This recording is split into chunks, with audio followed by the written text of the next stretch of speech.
మేడారం జాతర అంగరంగ వైభవంగా 4 దినాలు అయ్యిందులో మస్తు మంది భక్తులు వచ్చిర్రు. గల్లపెట్టెలలో అయితే మస్తు పైసలు వేసిర్రు.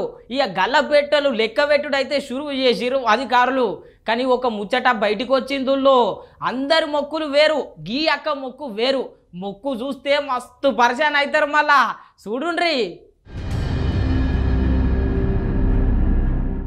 మేడారం సమ్మక్క సారక్క జాతర మస్తు సంబురంగా 4 దినాలైందుల్లో ఎంతో మంది భక్తులు వచ్చిండ్రు. ఎన్నో మొక్కులు మొక్కిండ్రు, ఎన్నో కానుకలు కూడా ఇచ్చిండ్రు.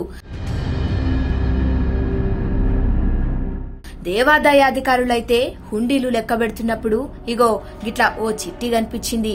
ఓ అమ్మ, మా ఆయన పందెంలు బంద్ చెయ్యాలే, మా అక్క కొడుక్కి పెద్ద కాలేజీలో సీటు రావాలి అని మొక్కుకుంది. గిదే చిట్టిని గల్లెపెట్టలేసింది.